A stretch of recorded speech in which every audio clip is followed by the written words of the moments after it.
আসসালামু আলাইকুম। আশা করি আপনারা সবাই ভালো আছেন। এখন তো কাঁঠালের সিজন চলছে। আমাদের সবারদের বাসায় নিশ্চয়ই কাঁঠালের বিচি রয়েছে, তাই না? আজকে কাঁঠালের বিচি দিয়ে ব্রয়লার মুরগির মাংস তৈরি করে দেখাবো। রান্নাটা কিন্তু একদমই সহজ। যারা আমার চ্যানেলের নতুন দর্শক, চ্যানেলটি সাবস্ক্রাইব করার অনুরোধ রইল। চলুন তাহলে চলে যাওয়া যাক মূল রেসিপিতে। রেসিপিটি তৈরির জন্য আমি এখানে মুরগির বুকের মাংস এবং মুরগির রানের মাংস ব্যবহার করেছি। এগুলোকে আমি রেগুলার কাট করে কেটে নিয়েছি। এখন মুরগির মাংসটাকে ম্যারিনেশন করব। এজন্য এখানে একটু উঁচু উঁচু করে 1 চা চামচ পরিমাণে মরিচের গুঁড়া দিয়ে দিলাম। এবারে দিয়ে দিচ্ছি 1/2 চা চামচ পরিমাণে হলুদ গুঁড়ো। এরপর দিয়ে দিচ্ছি 1/2 চা চামচ পরিমাণে ধনিয়া গুঁড়া।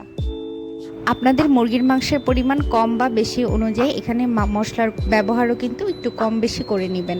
এরপর দিয়ে দিচ্ছি 1/2 চা চামচ পরিমাণে আদা রসুন বাটা এবং 1/2 চা চামচ পরিমাণে জিরা বাটা, আর দিয়ে দিলাম 1 চা চামচ পরিমাণে লবণ। এখন মশলাগুলোর সাথে মাংসটাকে খুব ভালোভাবে মেখে ম্যারিনেট করে রেখে দিব আধা ঘন্টার জন্য। হাতে সময় না থাকলে এই অবস্থাতেই আপনারা মাংসগুলোকে ভেজে নিতে পারবেন। ফিরে আসছি 30 মিনিট পরে। মাংসগুলোকে এখন আমি হাই হিটে ভেজে নিব। মুরগির মাংস এভাবে একটু ভেজে রান্না করলে মুরগির মাংসের কাঁচা গন্ধটা কিন্তু আর থাকে না, তখন খেতে বেশ ভালোই লাগে।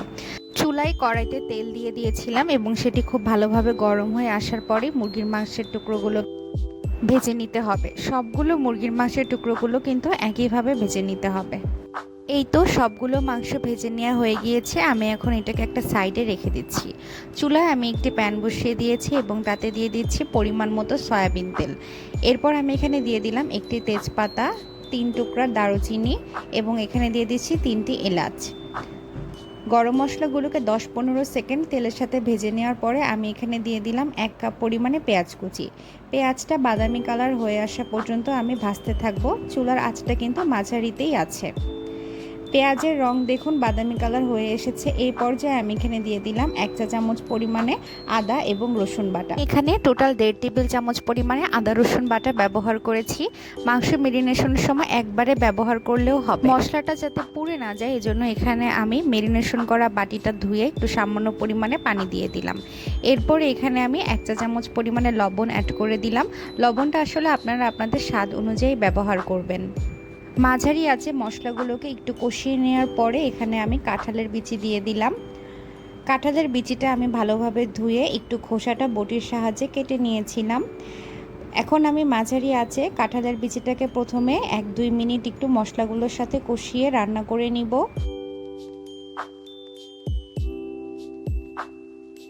মশলাটা কষানো হয়ে গেলে এখন আমি এখানে দিয়ে দিচ্ছি 1 কাপ পরিমাণে পানি। আমি চুলায় ঢাকনা দিয়ে ঢেকে এটা রান্না করব 10 মিনিটের জন্য। এই 10 মিনিটের মধ্যেই কিন্তু কাঁঠালের বিচিটা পানির সাথে খুব ভালোভাবে সেদ্ধ হয়ে যাবে। ফিরে আসছি 10 মিনিট পরে। 10 মিনিট হয়ে গিয়েছে এবং আমি ঢাকনাটা খুলে নিলাম। দেখুন পানি কিন্তু পুরোটা টেনে এসেছে এবং তেল ওপরে উঠে এসেছে, অর্থাৎ আমার কাঁঠালের বিচিটা কিন্তু পুরোপুরি সিদ্ধ না হলেও খানিকটা সিদ্ধ হয়ে এসেছে। বাকিটুকু রান্না করতে করতে সিদ্ধ হয়ে যাবে। এখন আমি এখানে দিয়ে দিচ্ছি সেই আগে থেকে ভেজে রাখা মুরগির মাংস।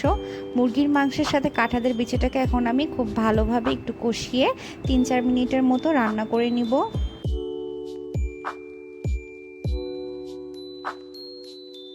মিনিট যাবত কষিয়ে নেওয়া হয়ে গেলে এখন আমি এখানে দিয়ে দিচ্ছি 2 কাপ পরিমাণে ফুটন্ত গরম পানি।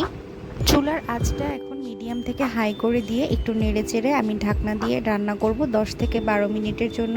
মাংসটা যেহেতু আগে থেকে ভেজে নেওয়া হয়েছিল তাই এখানে 10 থেকে 12 মিনিটের বেশি রান্না করার আর প্রয়োজন নেই। মাঝে মাঝে আমি একটু ঢাকনা খুলে নেড়ে দিয়েছিলাম।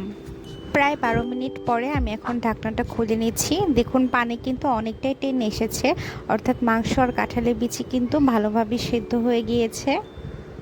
আমি এখানে কিছু পেঁয়াজের বেরেস্তা অ্যাড করে দিলাম আর দিয়ে দিচ্ছি জিরা গুঁড়া। জিরা গুঁড়োটা আমি একটু চারিপাশ থেকে ছড়িয়ে দিয়েছি। আমি 1 চা চামচ পরিমাণে জিরা গুঁড়া এখানে ব্যবহার করেছি।